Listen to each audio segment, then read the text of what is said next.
السلام علیکم۔ گرمی کے روزوں کے لیے آسان ٹپس۔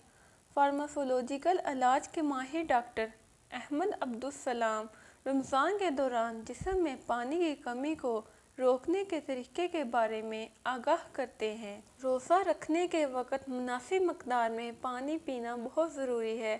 جسمانی افعال کو برقرار رکھنے کے لیے پانی انتہائی ضروری ہے۔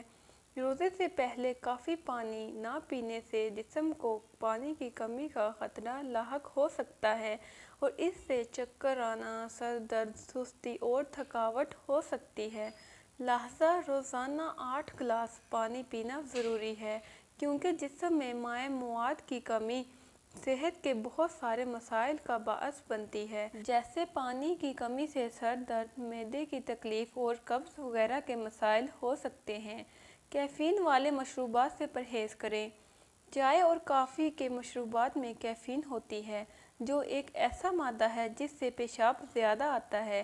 اس سے جسم پر اثر پڑتا ہے اور جسم سے نمک اور پانی کم ہو جاتا ہے۔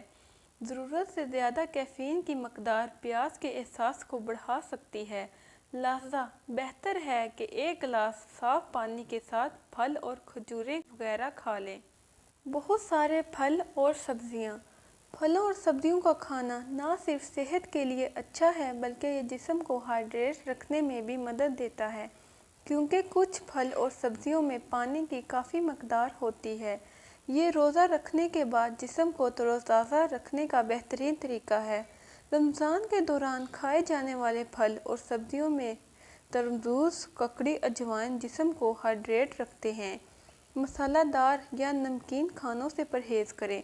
مسالہ دار اور نمکین کھانوں سے جسم میں پانی کی ضرورت بڑھ سکتی ہے، لہذا ضروری ہے کہ ایسے مصالحوں کا استعمال نہ کریں۔ پانی ایک ہی وقت میں زیادہ پینے سے پرہیز کریں۔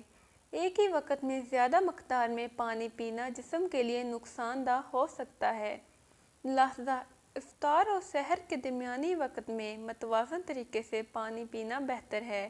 ان گھنٹوں کے دوران پانی کی بوتل ساتھ رکھنا ضروری ہے۔ گرمی سے بچیں۔ گرم علاقوں میں سورج کی تپش سے بچنا بہت مشکل ہے، لیکن روزے کے اوقات میں گرمی سے زیادہ بچنا چاہیے، کیونکہ زیادہ درجہ حرارت پسینے کی وجہ بنتا ہے، جس سے جسم میں مائع کی کمی ہوتی ہے۔ کولڈ ڈرنکس سے پرہیز کریں۔ ویسے تو سافٹ ڈرنک میں بہت ساری کیلوریز پائی جاتی ہیں، لیکن ان میں موجود شوگر کی کافی مقدار جسم کو ہائیڈریٹ بھی رکھتی ہے۔ تو آپ کو میری ویڈیو کیسی لگی، لائک، شیئر، کمنٹ کرکے ضرور بتائیں اور میرا چینل سبسکرائب ضرور کریں۔ جزاک اللہ۔